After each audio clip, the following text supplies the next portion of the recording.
O dia a dia pode nos fazer querer mais e mais e mais. Mas será que a gente realmente precisa de algumas coisas?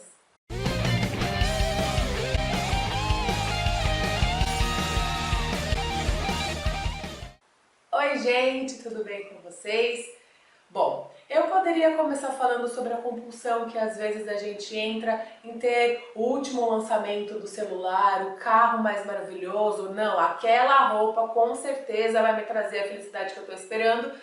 Mas a gente precisa falar de alguma coisa um pouquinho antes, que é realmente a diferença entre necessidade real e necessidade falsa. E aí é uma coisa que eu vim estudando durante muito tempo e me fez chegar na chave, né, uma das raízes da minha obesidade e tudo mais, de todas essas coisas. Então, tudo que eu falo pra vocês vai encaixando na minha história inteira, sabe? No meu montante de conhecimento, vamos dizer assim. E essa diferença entre a necessidade real e a necessidade falsa foi uma das coisas que fez dar um start bastante bacana.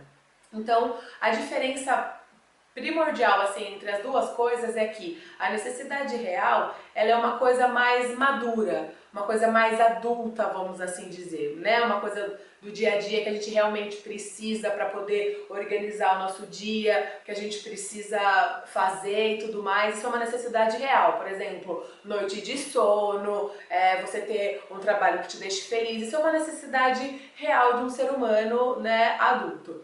A necessidade falsa, ela é de uma parte mais imatura nossa, né? Uma parte que quer ter as coisas, às vezes a qualquer custo, às vezes sem pagar preço, né? Então, por exemplo, não, eu preciso ter um celular que custa 10 mil reais. Você precisa? Realmente é uma necessidade real isso? Não, né? É uma necessidade falsa. Você pode querer desejar isso. Beleza, vai, conquista e não tem nenhum problema nisso.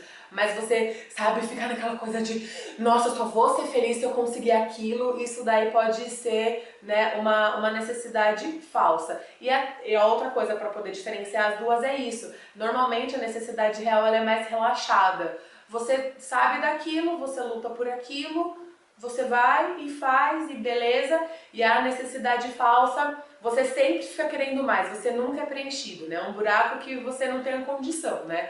E assim, até contando pela minha história com o emagrecimento, eu achava que eu tinha necessidade, ai, eu tô triste, eu tenho necessidade de comer um doce. Sério? Por que você não lida com o problema, né? Ao invés de fugir dele comendo doce. Então, né, essa parte de maturidade e imaturidade é uma coisa que foi bastante legal de perceber isso, sabe? Porque eu costumava ser bastante intensa nesses desejos que não eram tão reais assim, né?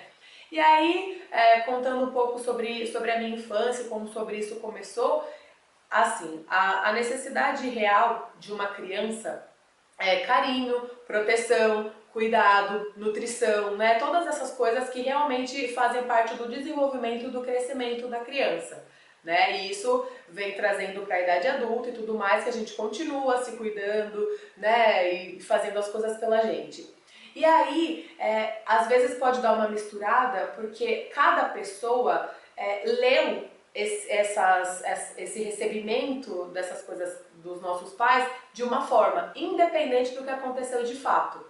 Então, assim, às vezes a situação da família era X e dois irmãos têm visões completamente diferentes do que aconteceram lá, sabe? Às vezes os pais eram um pouco ausentes, né, e X, daí um dos filhos acha que os pais eram ausentes e abandonaram e isso foi ruim, e aí o outro filho pode achar, nossa, que bom que os meus pais não estavam lá, porque daí assim eu aprendi a ir pra vida, eu aprendi a lutar pelo que eu queria, hoje eu sou uma pessoa mais independente. Então assim, cada pessoa tem uma visão, né, daquilo que recebeu, daquilo que passava no ambiente familiar quando eles eram crianças.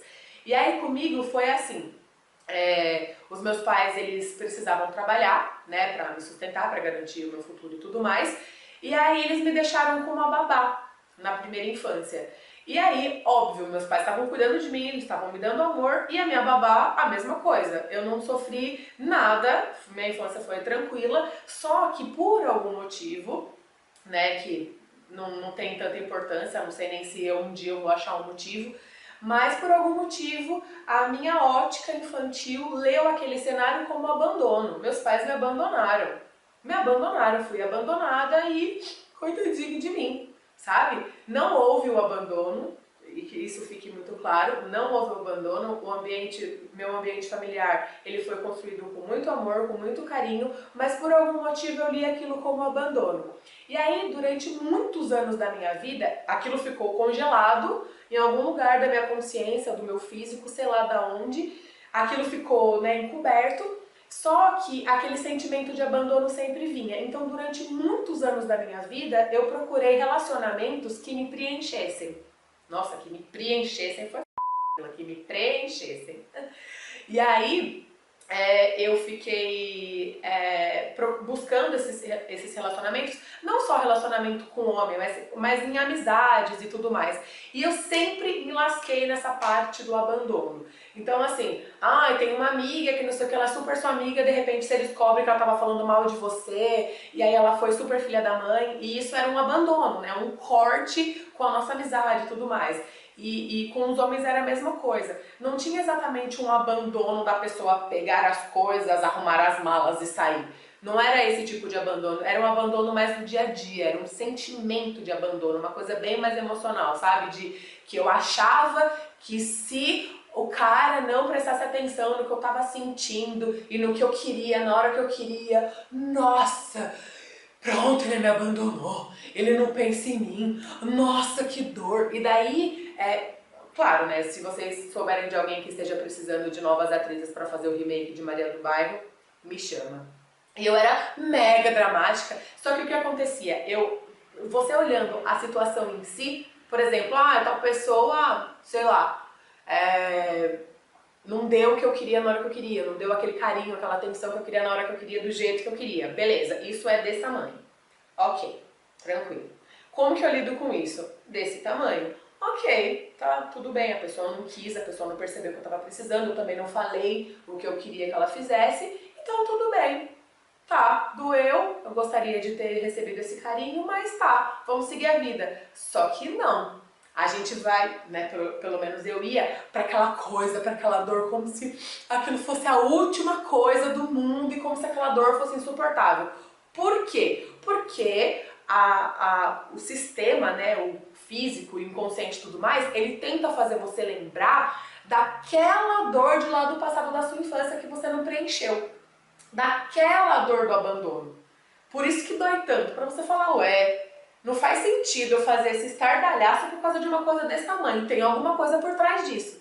E aí foi assim que eu fui investigando que tinha alguma coisa acontecendo de errado com a minha vida. Porque eu nunca sofri alguma coisa, nossa, que horror que você sofreu, mas eu tinha uma dor que, nossa, que horror. Então, alguma coisa tinha acontecido. E daí, cavando, né, o passado e tudo mais, eu fui percebendo isso, que eu tinha algumas imagens de abandono, né, que vinham se repetindo desde sempre. E aí eu fui percebendo, ok, entendi agora. Não é o abandono dessas pequenas situações, é um abandono que eu li lá atrás. Então eu preciso ressignificar o que eu li, eu preciso me conscientizar de que os meus pais, eles fizeram o melhor que eles puderam e realmente eles fizeram muito por mim.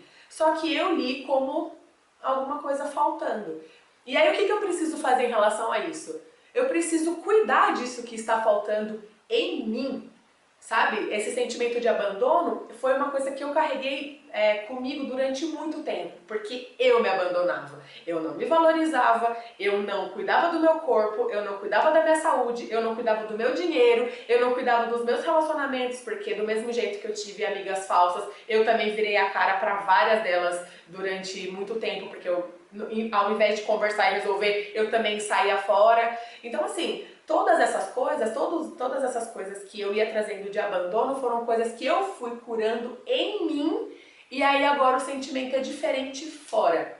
Então, por exemplo, hoje em dia, se alguém me rejeita, se alguém fala alguma coisa que eu não gosto e tudo mais, dói, mas não dói daquele jeito, nossa, vou cortar o meu punho, não é assim mais. Agora é uma coisa do tipo, doeu. Tá, vamos ver como que eu vou lidar com isso a partir de agora. Tem vezes que eu choro? Claro. Às vezes ainda quero escorrer pela parede chorando? Sim. Mas não é mais aquela dor de antes, sabe? Aquela dor que me deixava impotente, que me deixava, sabe, sentindo como se não tivesse mais solução, sabe? Então, essa consciência de onde veio e do que, sabe? Essa leitura do que realmente era real receber, do que realmente não era, porque, de verdade, uma atenção no dia a dia é muito gostoso receber, mas se a pessoa não me der atenção, nada muda. Não é uma necessidade real a pessoa ter que me dar carinho. Às vezes ela tá com os problemas dela, no dia dela, não é? Às vezes não é nem pessoal e eu tô aqui, sabe, me martirizando porque não consegui aquela migalha de atenção. Não, né? Então isso também acabou linkando com autoestima, acabou linkando com várias outras coisas, né? Várias outras áreas. E acho que foi uma das chaves bastante, assim, legais que eu descobri, sabe? De falar, ok, sabe? Uma coisa é você identificada com a sua criança querendo atenção a todo custo, né? Uma coisa meio, não, me dá, você tem que me dar agora do jeito que eu quero, porque senão eu não vou ler isso como amor, né? Ou você fala assim, não, ok, beleza, isso acontece, vamos seguir a vida. Se a pessoa não me deu amor, eu posso me dar, tranquilo. Eu posso me dar a atenção que eu quero. E aí eu comecei então, a trabalhar todas essas questões com o abandono à medida que eu fui parando de me abandonar, à medida que eu olhei para minha vida e falei, eu posso cuidar de todas essas áreas. Eu sou adulta e eu tenho capacidade suficiente para cuidar da minha vida. E se tiver alguma coisa nesse meio tempo que eu não saiba, eu vou aprender para poder resolver. Sobre o abandono, bom, a gente tem muito o que falar sobre isso ainda e eu vou contando para vocês no decorrer dos vídeos. Um beijo e até o próximo.